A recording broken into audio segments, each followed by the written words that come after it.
Así inicia ese noticia en profundidad. Un verdadero placer acompañarles. Soy Tatiana Pérez y les saludo desde nuestra sede central en Caracas, en Venezuela. A partir de este momento, en la próxima hora, tenemos 3 temas que son noticia. Como siempre, primero los desplegamos en titulares. Aquí están. En noticia Chile, hasta el personal de salud se fue a paro en el país. Las razones son diversas: crisis sanitaria, falta de presupuesto, bajos salarios, los contagios de quienes están en primera línea de atención de la COVID-19. Tenemos esta radiografía. En noticia Perú, a 2 meses de las elecciones presidenciales, la agencia Ipsos revela una encuesta sobre intención de voto por los muchos candidatos. En la diversidad de aspirantes y fuerzas que representan aparecen George Forsyth, Verónica Mendoza, Julio Guzmán y de nuevo Keiko Fujimori. Aquí la pregunta: ¿quién es quién? ¿Cuál es la percepción ciudadana sobre cada uno de ellos? Lo analizamos. Y en noticia El Mundo, guerra de las vacunas o uso geopolítico de las vacunas para inmunizar a la humanidad contra la COVID-19. Un asunto en el que profundizamos en momentos en que países y farmacéuticas anuncian el inicio de la vacunación. ¿Cuáles son las del negocio? ¿Cuáles son un asunto de salud pública? Vamos a analizarlo. Es noticia que así comienza. Bienvenidos, bienvenidas.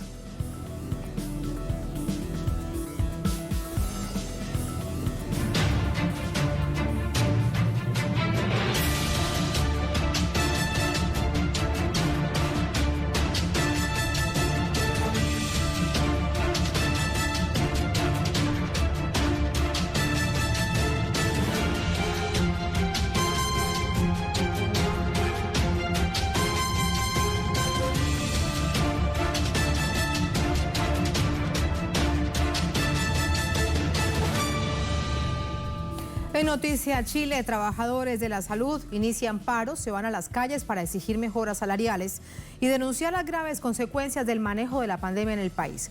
El gremio apunta a ser parte de un proceso de cambio profundo en el sistema.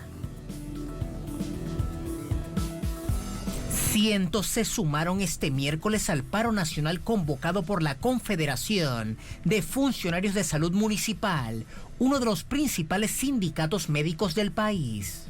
Denuncian trato indigno por parte del gobierno de Sebastián Piñera y reclaman un ajuste salarial para quienes han estado luchando contra la pandemia. El sector tiene más de un mes expresando descontento por los sistemáticos incumplimientos del gobierno en relación a los compromisos firmados con el Ministerio de Salud desde el año 2018. Tenemos un gobierno que no ha cumplido la palabra, se ha burlado de los trabajadores de la salud, se ha burlado y ha hecho de los aplausos un instrumento político para ponerse bien en términos de campaña electoral junto hacia el pueblo, digamos. Ha sido engañoso lo que han hecho, no solamente con la población en general, sino que también con los trabajadores y las trabajadoras de la salud, donde existe una demanda histórica y una deuda histórica con las condiciones laborales, con las condiciones salariales. Además, preocupa el deficiente manejo de la pandemia, por la que se registra más de 576.000 contagios y 16.000 fallecidos. De hecho, se prevé una segunda ola de contagios a fines de enero. Médicos han confirmado brotes en instituciones de salud, como el Hospital de Los Ángeles, en la región del Biobío, donde resultaron contagiados 38 funcionarios, 14 pacientes y 16 familiares. Señalan que no están preparados para lo que viene. Se trata de un gremio organizado que este domingo llevó a cabo elecciones nacionales y regionales para directiva del Colegio Médico. Isquia Siches resultó reelecta para asumir un segundo mandato del gremio en un proceso en el cual se emitieron 18.977 votos, casi el 70% de participación. De acuerdo con las autoridades de Colmed, el trabajo no será solo por mejoras laborales. El desafío quizás más estimulante es, uno, la situación de pandemia, en la que queremos seguir colaborando con propuestas de política pública, y en segundo lugar, lo que viene en la discusión constituyente. Creemos que las reformas necesarias a nuestro sistema de salud, un colegio médico que pueda participar con una voz firme y basada en evidencia, es algo que nos encantaría cumplir y está obviamente dentro de nuestras principales intenciones. La participación será a través de las ideas, basados en las principales necesidades planteadas por los involucrados. Y se hicieron más de 300 cabildos con miles de participantes y tenemos ahí una base muy interesante que ahora nos gustaría transformar en un proceso preconstituyente donde el Colegio Médico aporte con ideas. Nosotros no vamos a llevar candidatos propios, probablemente vamos a intentar seducir a quienes vayan al proceso constituyente como candidatos para que puedan abrazar estas ideas y tener una asesoría permanente para intentar que la Constitución nueva sea compatible con una salud mucho más moderna y mucho más solidaria. El sector salud también ha puesto un cambio profundo en el sistema frente a un gobierno que no responde a las demandas sociales. ¿Cómo finaliza esta jornada, este día miércoles? Le preguntamos a nuestra corresponsal en Santiago, Paola Dragni. Paola, muy buenas noches, y además de esto nos informabas hace minutos que entra en cadena el presidente Sebastián Piñera. Uno se pregunta si hará alguna referencia a esta profunda crisis de la salud producto de la pandemia y el mal manejo, entre otras de las estadísticas, de las cifras que preocupan tanto a la comunidad.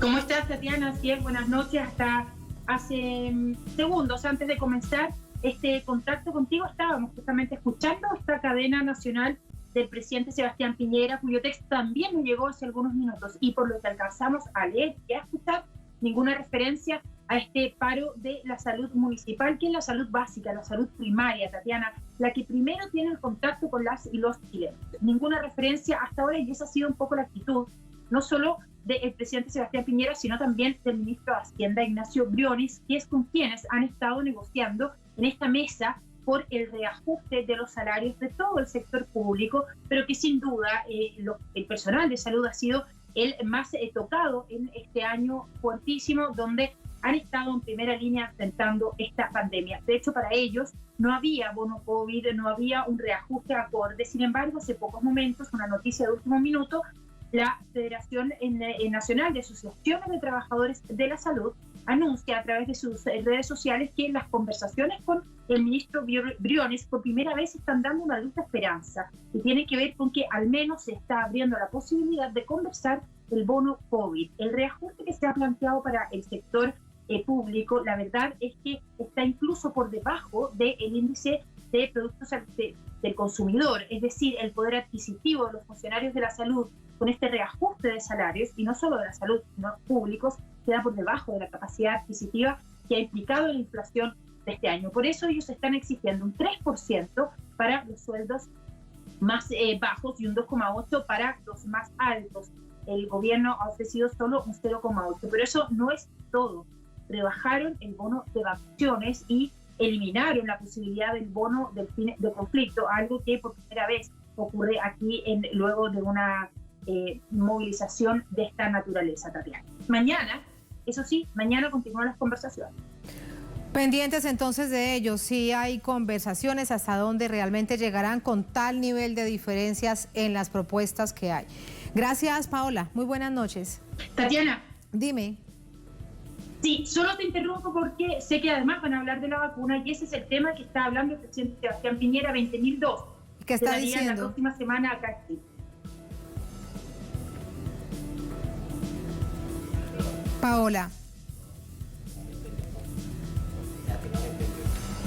Paola, ¿me escuchas? Te pregunto, ¿qué dice el presidente de las vacunas?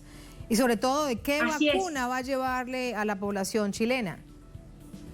Así es, se informó hoy día que finalmente el Instituto de Salud Pública acá en Chile aprueba la vacuna de Pfizer para que esta sea importada, es decir, a partir de hoy podría ya gestionarse esta importación, y eso es justamente lo que está hablando el presidente Sebastián Piñera. Serían inicialmente 20.000 dosis, pero para una población que no está muy clara cuál, probablemente sean los equipos de expertos quienes van a definir. Lo que sí aclaró hoy día el director del ISP del Instituto de Salud Pública es que no será para menores de 16 años, porque esta vacuna de Pfizer pues no se ha aprobado en población menor a los 16 años. Ahora, toda la discusión ha estado también un poco en este gallito de fuerzas respecto de la rapidez del Instituto de Salud Pública frente a la aprobación que hace la FDA en Estados Unidos para el uso particularmente de esta vacuna. Un tema que no es menor, Tatiana, justamente porque ustedes comentaban al comienzo cómo la vacuna también se está convirtiendo en un elemento de manejo geopolítico. Un manejo geopolítico, hemos visto distintos ejemplos, de eso vamos a profundizar aquí en Noticia más adelante, pero bueno, esto que nos estás contando, Paola, gracias, muy buenas noches. Buenas noches. Vamos a entrar con el análisis. Nos acompaña para ello Patricia Valdera, presidenta de la Federación de Asociaciones de Funcionarios de la Salud, FENAS. Es gremio nacional que representa a funcionarios de los hospitales de Chile. Nos acompaña desde Santiago. Patricia, buenas noches. Gracias por estar con nosotros. Muy buenas noches.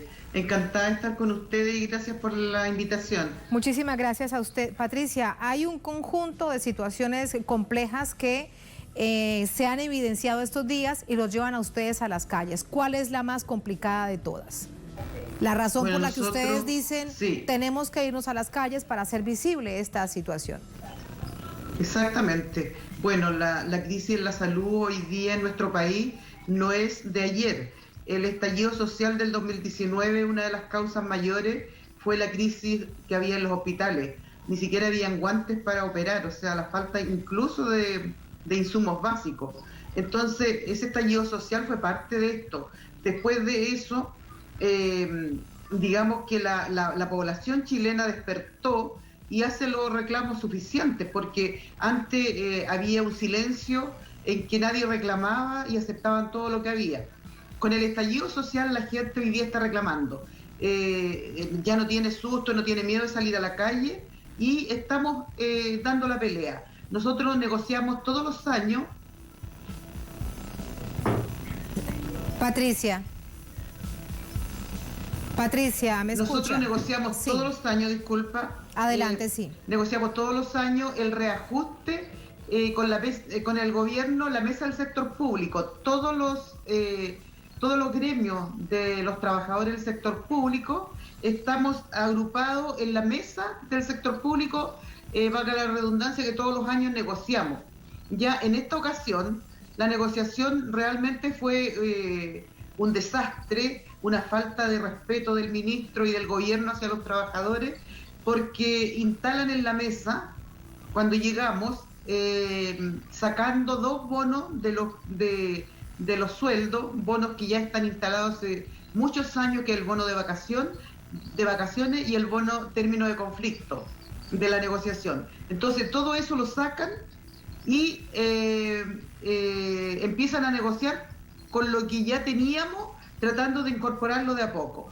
Entonces la falta de vergüenza de este gobierno, son tan indolentes que no tienen idea de las necesidades de la gente, porque en algún momento también el presidente Piñera dijo que no sabía que habían tantos pobres en el país, no sabía que vivíamos hacinados. Entonces, si tenemos esa clase de presidente que no sabe el país que está gobernando, posiblemente nunca nos dé lo que el país necesita. Pero nosotros creemos que con este paro que hemos hecho, porque hace ya casi un mes que estamos en paro, tanto la salud municipal primaria como nosotros en los hospitales. Estamos pretendiendo lograr llegar a un buen término en la negociación y para eso rompimos la mesa con el ministro de Hacienda y nos fuimos a negociar al Congreso con los parlamentarios. Hoy día logramos tener un acercamiento, la mayoría de los parlamentarios de oposición hoy día nos están apoyando y lograron que también doblarle la mano al ministro, porque en realidad ha mentido tanto y ha tenido que tomar las palabras que él había dicho anteriormente sobre el bono COVID. Patricia, ¿ya? a propósito Entonces, hoy día de lo todo repone esto, en la mesa para negociarlo, cuestión que significa que es un ministro que falta la verdad, un ministro que no le interesa que los trabajadores de la salud estén mejor. Hoy día hay una cantidad de trabajadores contagiados con el COVID en muchos hospitales. El fin de semana hubo un contagio masivo en el hospital de Los Ángeles, en la octava región, y lamentablemente no se acudieron a los protocolos ni a la supervisión, y como hubo un brote, el director no encontró nada mejor que despachar para su casa a los pacientes que estaban hospitalizados para que no se contagiaran. Es lamentable el espectáculo que hemos dado como salud en este país. Según ellos, el ministro anterior, teníamos la mejor salud del planeta. pero no sé en qué país vivía este ministro que dijo esas palabras tan equivocadas. Hoy día en este país que atendemos en la salud pública, en los hospitales se atiende el 80% de la población, realmente el presupuesto que entrega el gobierno para esto no alcanza ni para la mitad. Tenemos falta de médicos, tenemos falta de insumos, tenemos falta de presupuesto. Sí, Patricia, usted me escucha. Es lo que hoy día con hace respecto... que la gente se... Sí. Patricia, se salga a la calle y proteste por lo que está pasando. Patricia, entonces nosotros creemos que ahora con este paro y con lo que estamos, digamos, negociando, podemos llegar a un avance. Nosotros estamos pidiendo un 4% de reajuste para los sueldos menores de 1.500.000 y hacia arriba, a los sueldos más altos estamos pidiendo un 3%, pero el gobierno estaba ofreciendo un 2,6% y un 0,8%. Entonces no había forma de llegar a un acuerdo, porque hoy día la inflación en nuestro país es del 2,7%, por lo tanto nosotros perdemos poder adquisitivo en ese porcentaje, y lo que nosotros por lo menos queremos tener un piso de negociación, que se nos restauren los bonos que nos estaba quitando el gobierno y que partamos desde la recuperación del poder adquisitivo, que es el 2,7%. Sí, Patricia, quiero saber si usted me escucha. Sí, perfecto. Sí, qué bueno, porque ahorita le estaba preguntando algo para interrumpirla con respecto a una idea y continuar precisamente con esta reflexión. Y me voy precisamente a algo de lo que usted nos decía, lo que pasa con el Ministerio de la Salud. Este nuevo ministro no lleva mucho tiempo. Recordemos que el exministro Mañalich salió en medio de un escándalo por la situación de la COVID-19, por el mal manejo, por las estadísticas, por el ocultamiento de personas con contagios y fallecidas. Y hay una frase que quedó probablemente para la historia cuando él dijo en una rueda de prensa que esperaba que la COVID se convirtiera en buena persona. ¿Hay alguna diferencia entre ese ministro de Salud, ese exministro, y este que está ahora al frente del sistema de salud del país?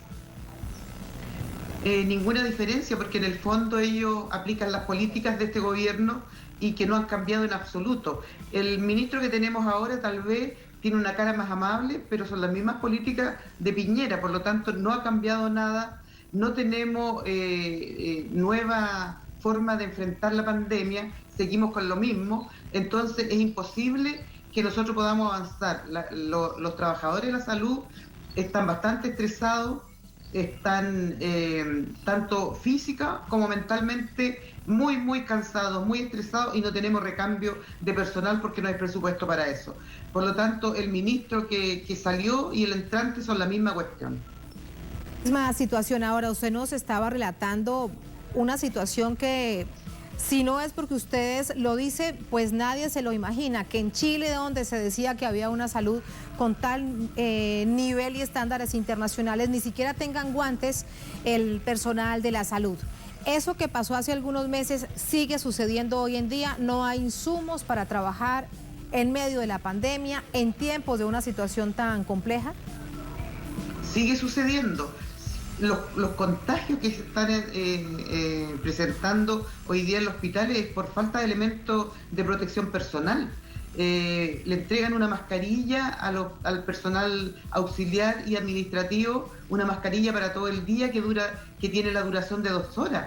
Entonces, lamentablemente, si no tenemos esos elementos de protección personal, lo más probable es que tengamos contagio en todos los hospitales masivamente, y por falta de estos elementos de protección y por falta de presupuesto. Es lamentable lo que está pasando, y no solamente hoy día en eso, sino que no hay presupuesto para más médicos, no hay presupuesto para ampliar los hospitales, porque todos los hospitales han quedado chicos, y en el fondo a ellos no les interesa crear más hospitales, porque les interesa que el presupuesto y toda la atención pase a la salud privada con presupuesto de la nación, con presupuesto público.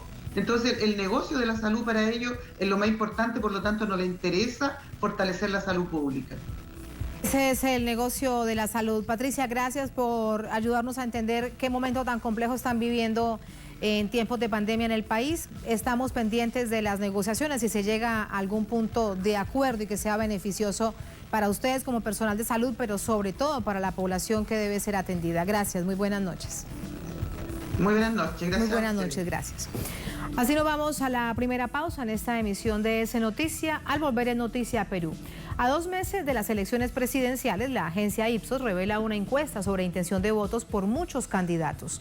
En la diversidad de aspirantes y fuerzas que representan aparecen George Forsyth, Verónica Mendoza, Julio Guzmán y de nuevo Keiko Fujimori. ¿Quién es quién en esta contienda que ya comienza? ¿Cuál es la percepción ciudadana sobre ellos? Vamos a verlo al volver en Es Noticia.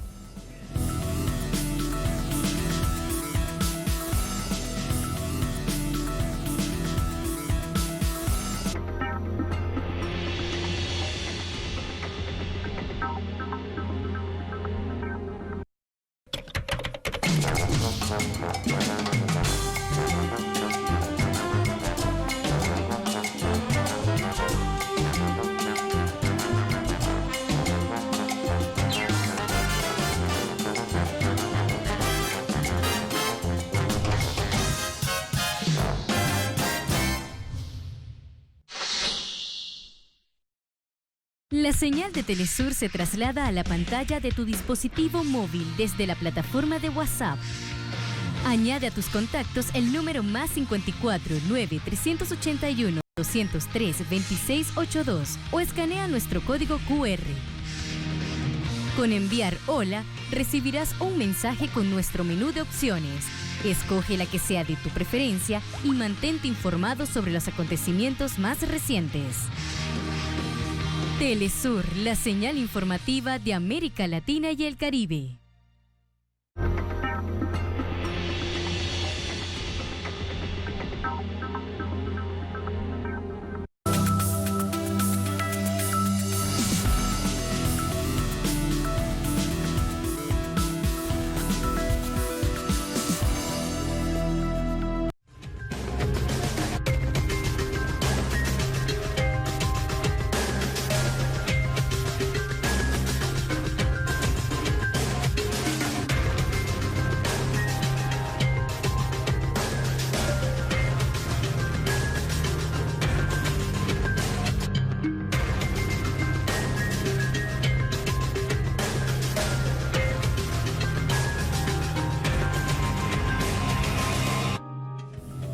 Noticia Perú, los sondeos de opinión de cara al proceso electoral pautado para el próximo mes de febrero comienzan a arrojar posibles escenarios. Especialmente evidencian el rechazo a la clase política tradicional, lo que aumenta el nivel de dificultad para pronosticar quién será el próximo presidente o presidenta del país. La crisis política que ha vivido el país en los últimos años se podría resumir en los bruscos cambios ocurridos en la máxima jerarquía del Poder Ejecutivo, que ya ha tenido 4 presidentes en apenas un periodo gubernamental, que de acuerdo a la Constitución peruana es de 5 años. Es por ello que el gobierno de transición encabezado por el presidente Francisco Sagasti tiene como tarea fundamental convocar y efectuar elecciones libres y seguras que puedan dar cauce a una resolución democrática y pacífica para iniciar la reconstrucción al resquebrajado sistema político. De acuerdo a una encuesta publicada por la agencia Ipsos en relación a la jornada electoral pautada a realizarse el 11 de abril de 2021, existen 8 candidatos que encabezan la intención de voto en el país, donde destaca en primer lugar, con 18 puntos de intención de voto, el exfutbolista de 38 años, George Forsyth, precandidato por Restauración Nacional. Actual alcalde del distrito capitalino de La Victoria, quien se define como un político de centro derecha, es hijo del diplomático Harold Forsyth y la modelo chilena María Verónica Sommer. En segundo lugar, a 10 puntos de diferencia, se ubicó el candidato Julio Guzmán, del Partido Morado, con 8% de las preferencias. Muy de cerca le siguen Verónica Mendoza, de Juntos por el Perú, y Keiko Fujimori, de Fuerza Popular, que cuentan con alrededor del 7%. Inmediatamente después, aparece con 6% Daniel Urresti, propuesto por Podemos Perú, y Johnny Lescano, de Acción Popular, con 4 puntos porcentuales. Un poco más atrás asoman Hernando de Soto, de Avanza País, y el candidato de Somos Perú, Daniel Salaverry, ambos con 3 puntos.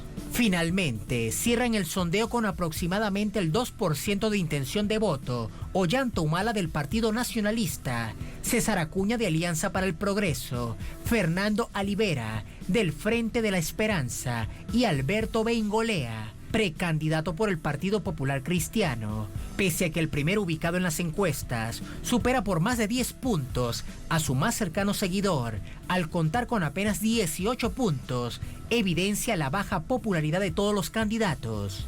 Situación que pone de relieve el hartazgo político que ha generado el papel de las élites políticas que han gobernado el país en las últimas décadas.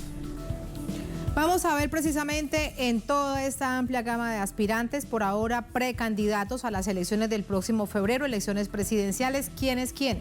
Para ello nos acompaña César Burga, sociólogo, miembro de Izquierda Socialista y miembro del Comité Sindical y Popular de Perú, nos acompaña desde Lima. César, ¿cómo está? Muy buenas noches. ¿Cómo está? Muy buenas noches. Gracias por la invitación. Gracias a usted, César, por acompañarnos. Aparecen nuevos nombres como, por ejemplo, George Forsyth, que es alcalde de una pequeña localidad. ¿Quién está detrás de él? Vemos que tiene, por ejemplo, en lo que veíamos, de familia de diplomáticos, pero políticamente, ¿quién es y qué tanta fuerza puede llegar a tener hasta ahora, teniendo en cuenta que va de primero en las encuestas? Y no solamente esta de Ipsos, hay otras que también hasta ahora lo dan de primero en favorabilidad. Así es. Bueno, Forsyth en primer lugar es una candidatura casi completamente limeña. Es el típico candidato que los medios tratan de inflar y que durante el proceso electoral sirve como termómetro, ¿no? Lo que suele pasar más adelante es que este candidato va bajando en su intención de voto a medida que el resto de la población va definiendo su candidatura. Forsyth está con un 18% de intención de voto, pero hace unos 3 meses, por ejemplo, tenía 25% de intención de voto. Y justamente en esos 3 meses lo que ha pasado es que las candidaturas de Julio Guzmán y de Verónica Mendoza han ido subiendo en intención de voto y se ha ido reduciendo también ligeramente el porcentaje de blancos y viciados. Entonces, si bien actualmente Forsyth sigue teniendo una mayor intención de voto, insisto, esto se debe específicamente a el peso que él tiene ahorita en su candidatura, que es el peso de ser de Lima. Y a medida que va a pasar el tiempo, lo que vemos algunos es que la candidatura de Forsyth o se va a estancar o va a disminuir, y en ese sentido las candidaturas, por lo menos más, digamos, ideológicamente definidas, van a ir ganando peso, ¿no? Entre esas candidaturas se encuentra la de Julio Guzmán, que si bien es un nuevo personaje, es una propuesta liberal de derecha. Está la candidatura de Verónica Mendoza, que es la candidatura izquierda, y de todas maneras, a pesar de la crisis política, queda un bolsón fuerte para Keiko Fujimori, que representa un sector muy conservador del país. Sí, César, aquí además hay que hacer también el análisis con respecto a los partidos políticos. Por ejemplo, vemos que le va bastante bien cuando se les pregunta a la ciudadanía en esta encuesta que se hizo por el Partido Morado, que en este momento es el partido del gobierno de transición. ¿Qué tanto peso realmente puede tener esta situación de cara al proceso electoral en caso tal de que avance una candidatura del Partido Morado, que salga del pequeño grupo de Francisco Sagasti? Sí, ciertamente. El Partido Morado es uno de los partidos con menos anticuerpos. Tiene mucho que ver el hecho de que sean relativamente nuevos en política, en el sentido de que recién hicieron su aparición con la candidatura de Julio Guzmán hace 5 años, pero formalmente como partido se han constituido hace pocos años y han tenido una posición política en favor de la opinión pública, ¿no? Cuando en el momento de la crisis política la opinión pública ha mostrado su rechazo frente al fujimorismo y a todo lo que representaba, pues el Partido Morado ha sabido moverse al ritmo de la opinión pública y en ese sentido ha logrado capitalizar digamos, una opinión favorable. Tiene muy pocos anticuerpos porque además es un partido de derechas. Entonces, efectivamente, hay muchas posibilidades de que el Partido Morado pueda despegar a medida que avanza la candidatura. Sin embargo, también es cierto que el Partido Morado es, repito, un partido de derechas, fundamentalmente compuesto por sectores empresariales y sectores medios limeños. Entonces sí, hay una brecha. Pero ¿quién podría ser un candidato, César, quién podría ser un candidato que tenga capacidad de movimiento, capacidad incluso de mejorar en las encuestas y en la favorabilidad, porque es que solamente son 2 meses que quedan para la campaña. ¿Quién podría ser esa figura del Partido Morado? Sí, un poquito más, quedan 4 meses, pero en el Partido Morado es Julio Guzmán, el candidato que ya está inscrito y es el candidato que va a representar a este partido, ¿no?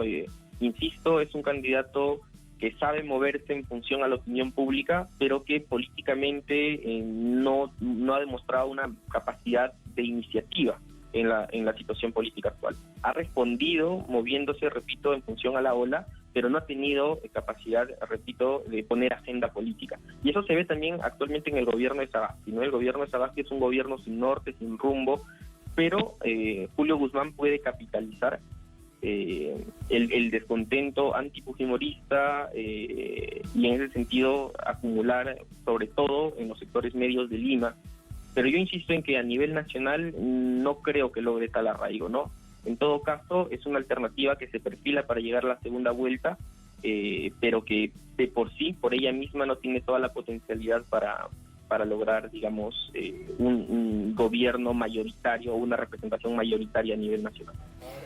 César, ¿y qué pasa con Juntos por el Perú y con Verónica Mendoza? ¿Sería la segunda oportunidad que se lanzaría a avanzar, a lograr la candidatura por la presidencia del país? En los últimos años, después de esa candidatura, en medio de tal nivel de convulsión política e institucional del país, Verónica entra y sale de la vida política. En este momento, ¿cuál es tu visión con respecto a la figura y a lo que ella representa desde lo que ella dice que es el progresismo?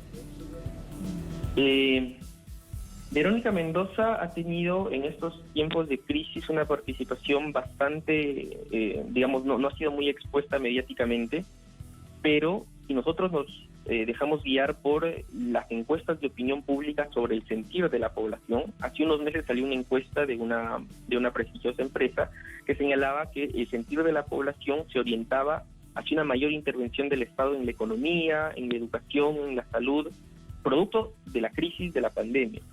Pedían que el Estado sea dueño de las minas, pedían que el Estado sea dueño del sistema de educación, de la salud en general, algo que no pasaba hace unos 10 años o hace unos 5 años. Y en esta situación, la candidatura de Verónica Mendoza puede representar esa esperanza o puede, digamos, canalizar ese sentir, esa esperanza de cambio. Verónica Mendoza actualmente tiene 7% en la encuesta de Ipsos y 8% en la encuesta de el Instituto de Estudios Peruanos. Han habido 2 encuestas en nuestro país. Y en las 2 encuestas se encuentra en tercer lugar y se encuentra despuntando ligeramente respecto de los demás. Entonces, a medida que vaya pasando el tiempo, yo espero que la candidatura de Verónica Mendoza siga aumentando, repito, digamos, canalizando este sentir popular de una mayor intervención del Estado en los asuntos básicos de la vida cotidiana de las personas, en derechos fundamentales que digamos, el sistema, el neoliberalismo no ha garantizado. Entonces, Verónica Mendoza puede, en ese sentido, despegar. ¿Cuál es la radicalidad del proyecto de Verónica Mendoza?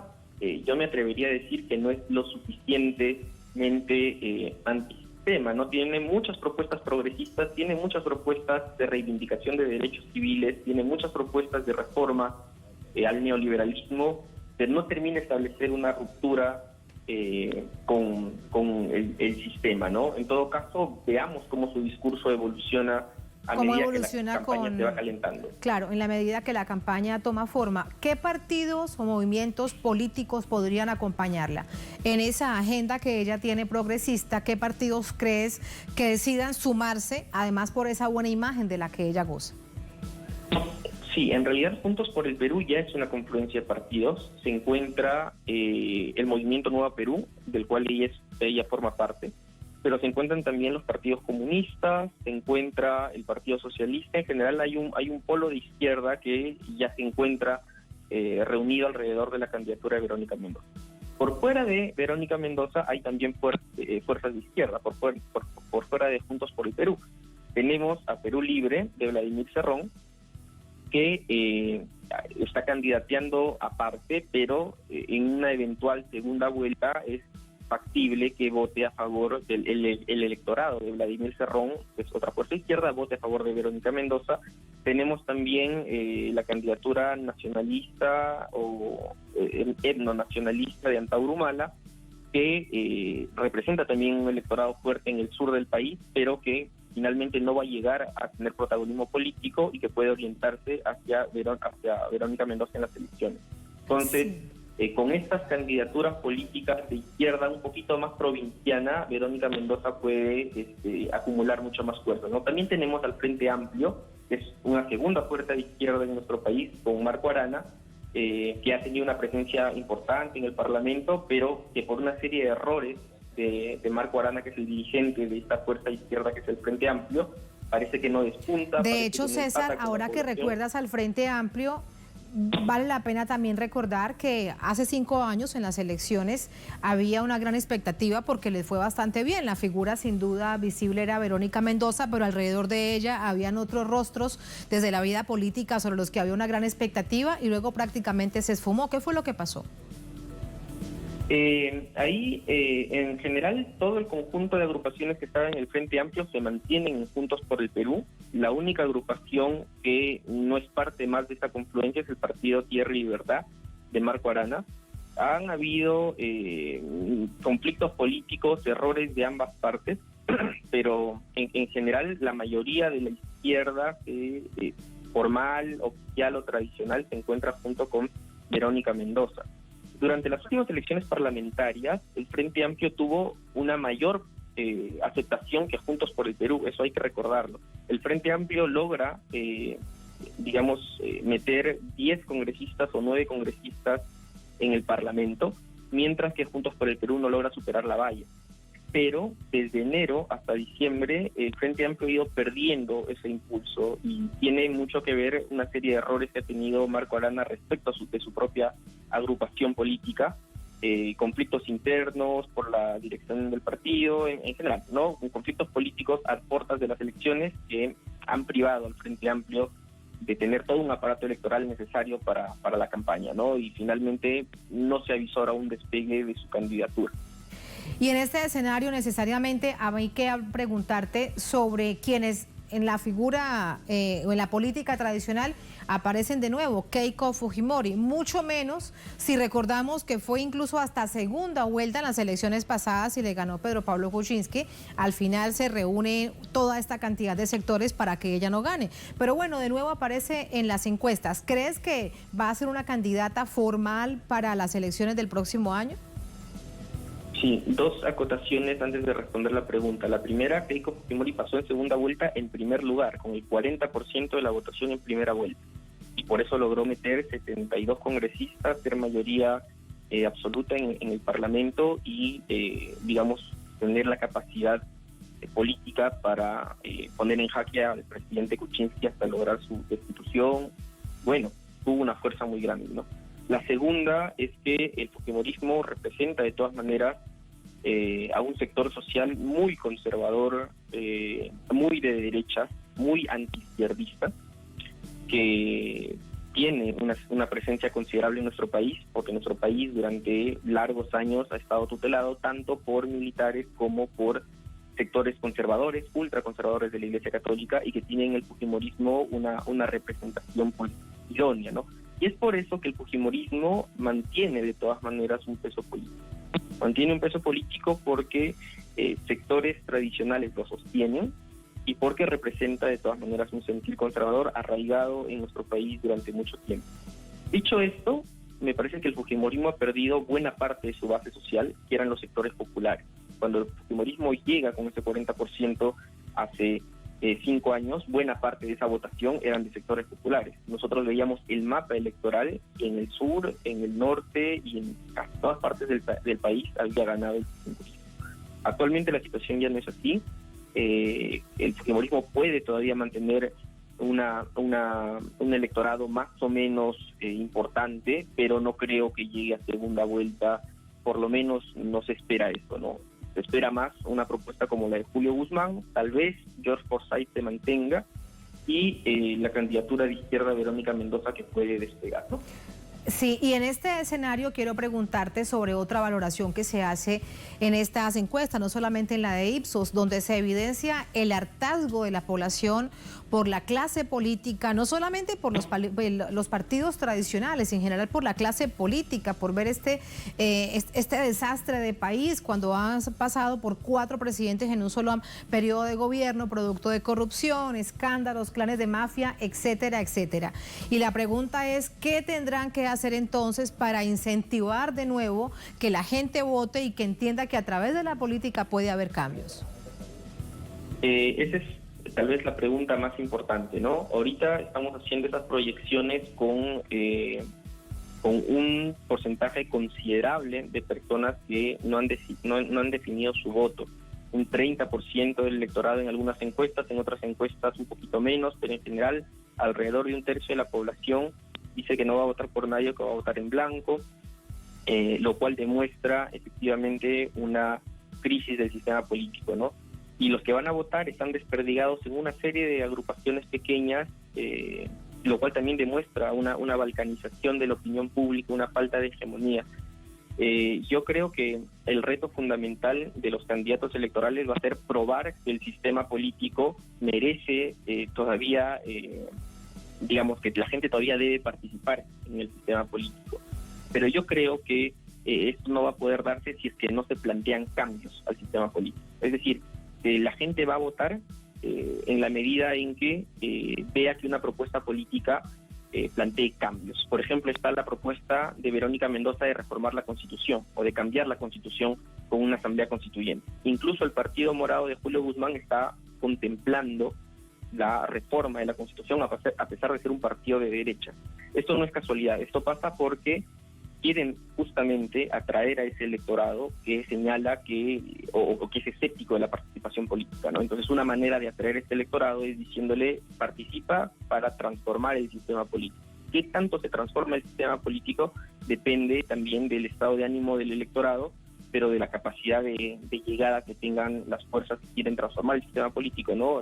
Principalmente creo que la izquierda tiene esa bandera, que como reto para capitalizar ese sector descontento es justamente plantear la reforma de la Constitución o el cambio de la Constitución, ¿no? A través de una asamblea constituyente como es la propuesta de Juntos por el Perú.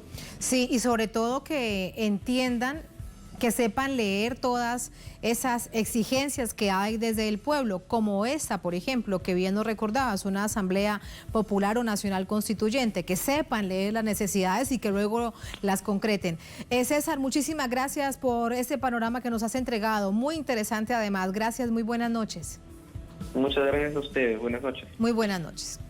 Así nos vamos a la última pausa en esta emisión de Es Noticia. Al volver Es Noticia el Mundo, nos preguntamos lo siguiente: ¿guerra de las vacunas o uso geopolítico de las vacunas para inmunizar a la humanidad contra la COVID-19? Es un asunto en el que profundizamos en momentos en que países y farmacéuticas anuncian el inicio de las vacunaciones. ¿Cuáles son un negocio y cuáles son un asunto verdadero de salud pública? Vamos a analizarlo al volver en Es Noticia.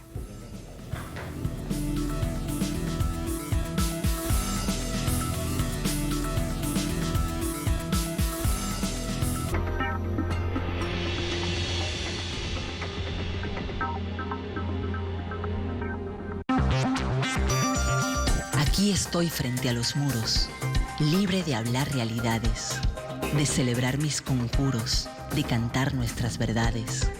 Vengo de todas las madres con hijos nunca encontrados. Soy el sueño de mi padre, el de un continente alzado. Yo vine a mostrar los rostros, a nombrarme en tus palabras, para sabernos nosotros, para que el camino abra, a decir lo necesario, de pie junto a mis hermanos, señalar a los contrarios, alzando en puños las manos. Celebro la justa hora de no bajar la mirada, de buscar allí en la aurora nuestra historia liberada. Telesur, 15 años al aire, libres.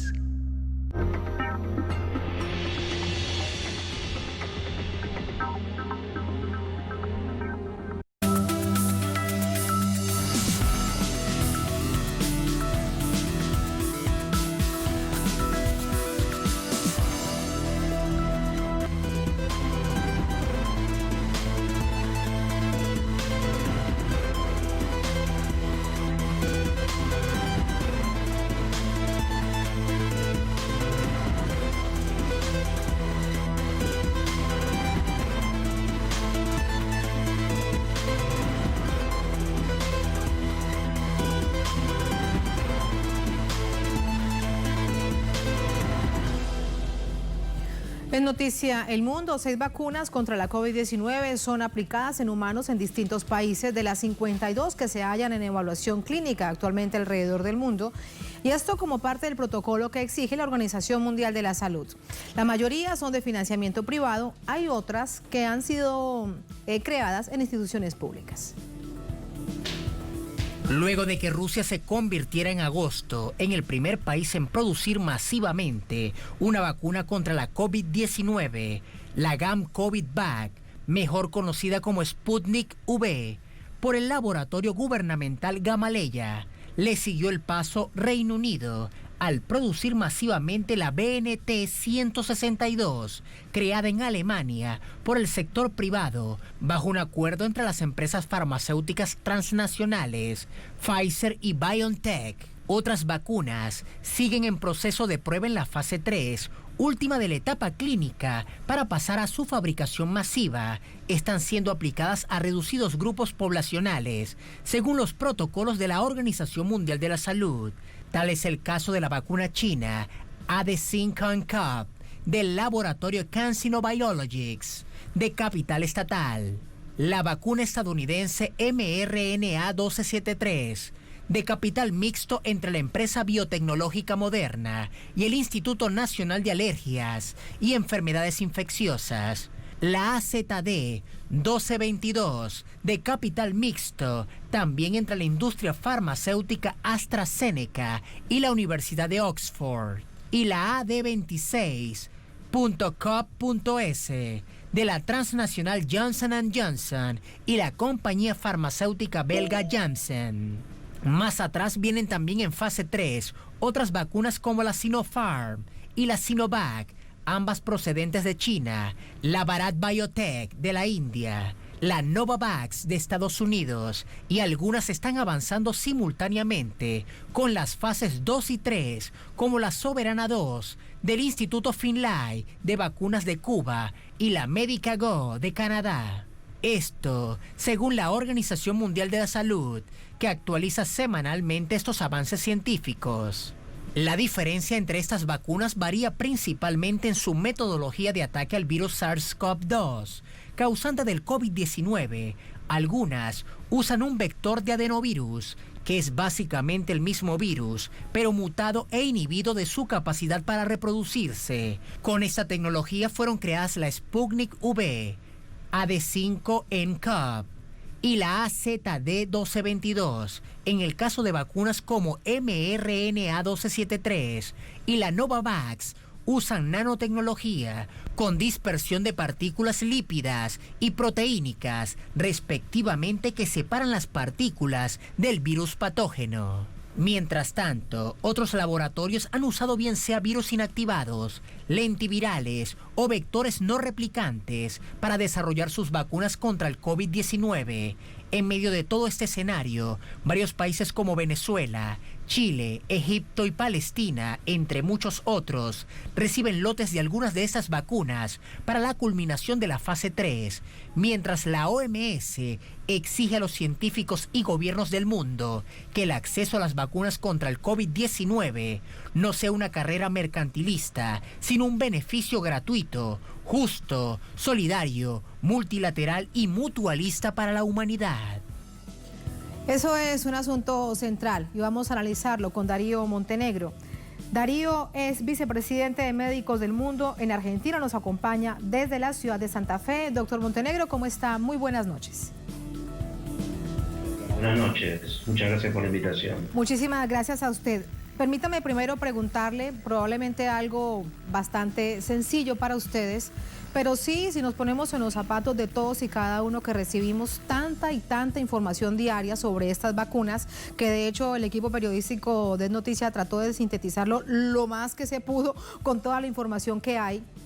Esas vacunas, cualquiera que sea que llegue a nuestros países, que llegue a los centros clínicos en donde nos las van a aplicar, ¿harán el mismo efecto? ¿Nos inmunizarán contra la COVID-19?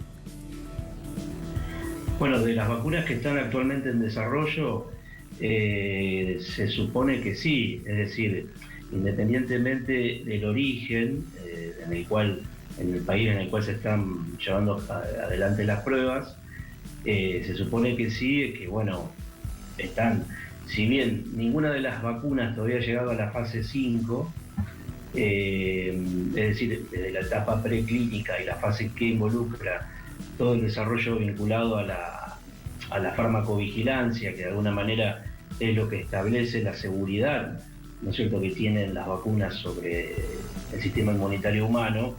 Bueno, el total que hay son prácticamente 260 que están en desarrollo y de las cuales 11 son candidatas que se encuentran en fase 3. Doctor Montenegro, ¿me escucha? Hemos perdido la comunicación con Darío Montenegro, vicepresidente de Médicos del Mundo en Argentina. Nos acompaña desde la ciudad de Santa Fe. Nos quedan aún unos minutos para el análisis, así que vamos a tratar de restablecer la comunicación. Hay hechos que sin duda son muy interesantes. Miran ustedes, por ejemplo, en Reino Unido se ha hecho, y esto en términos macroeconómicos, se han hecho grandísimas inversiones en las vacunas desarrolladas, por ejemplo, de la Universidad de Oxford y AstraZeneca. 130 millones de dólares, pero Estados Unidos les gana. Lleva la delantera con una inyección de 1.000 millones de dólares en estos meses en los centros de investigación con respecto a la vacuna, no solamente la de Pfizer BioNTech que es alemana. El gobierno de Trump ha realizado una inversión de 9.400 millones de dólares en la vacuna, más de una tercera parte de la inversión total realizada en todo el mundo. Así que esto precisamente da cuenta de la pregunta que nos planteamos. ¿Es una guerra de las vacunas o es el uso geopolítico, y esta palabra es importante, que se le está dando a las vacunas? Hay otro hecho que dice mucho, que lo ejemplifica.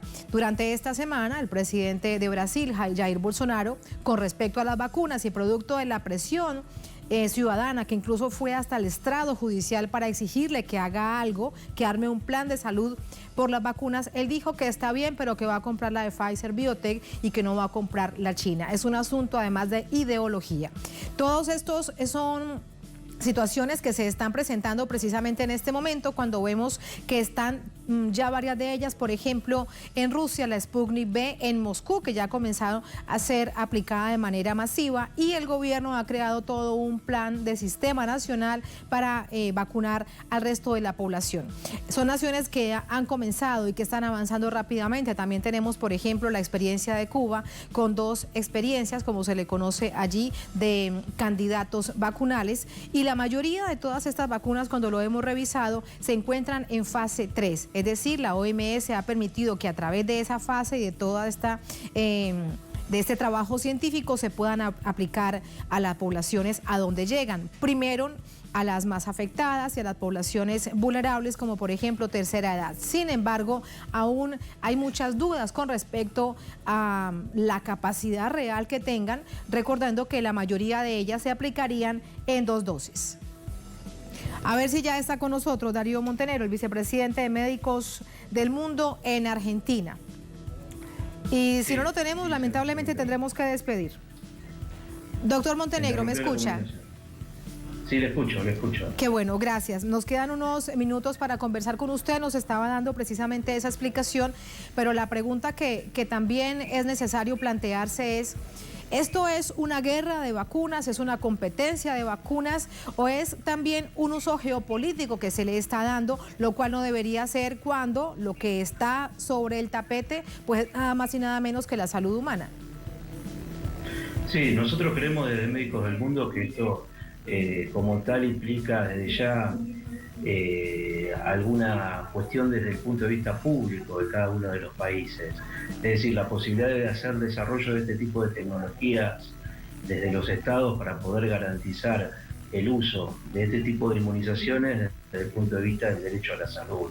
Cuando intervienen industrias multinacionales y demás, que si bien pueden tener y participar dentro del marco asociativo con universidades, como pasa en el caso, por ejemplo, de la denominada vacuna Oxford, el mismo consorcio que lleva adelante el desarrollo de la vacuna rusa Sputnik, etcétera, y otras más que están ya, digamos, en condiciones de estar en fase 3. Sin lugar a dudas que el país o la potencia o el grupo que desarrolle o que ponga en el mercado internacional a la brevedad una de estas formas de la inmunización va a marcar alguna hegemonía sobre esto. No va a ser la primera vez también que existen drogas, por ejemplo, de muy alto costo, que si bien, bueno, en este no sería tanto el caso, pero seguramente la ganancia del productor o el fabricante se va a ver por la gran escala a la cual se va a inmunizar a la población una vez que esto ya esté, digamos, en condiciones de ser aplicada, que ya de hecho lo está haciendo, ¿no? Porque el Reino Unido ya ha comenzado la aplicación. Hay algo que sin duda es preocupante, lo alerta incluso la Organización Mundial de la Salud. Dicen que África, naciones africanas y América Latina van a ir detrás porque las potencias que tienen toda la capacidad para adquirir las vacunas, vemos por ejemplo lo que ha hecho Estados Unidos, que ha comprado millones y millones de ellas por adelantado, van a acaparar. ¿Qué hacer entonces a través del sistema de Naciones Unidas, a través de la OMS, para que una situación de estas pues no se salga de control? Hemos visto cómo en naciones de nuestra América Latina se tiene mucha confianza en la iniciativa de COVAX. Uno se pregunta a dónde llegará realmente esa iniciativa, hasta dónde, cuál será su alcance para que llegue a todas las poblaciones, incluso a los países más pobres del mundo. Sí, en verdad es una situación bastante coyuntural, sí. Pero bueno, nosotros pensamos que en tanto haya posibilidades de desarrollos investigativos de este tipo de tecnologías por parte del tercer mundo, por parte de nuestra propia Latinoamérica, es decir, de tener una independencia en la producción de todo lo que es tecnología y medicamentos, sobre todo de la producción pública, que puede ser también asociada con otras cuestiones privadas, pero con una hegemonía y un control desde lo público, para poder garantizar a esta estrategia de inmunización como un derecho y no como un bien comercial asequible en el mercado. De hecho, no estamos seguros si, por ejemplo, en el caso de Estados Unidos, la vacunación va a ser gratuita, como si, bueno, se está planteando en otros países, ¿no?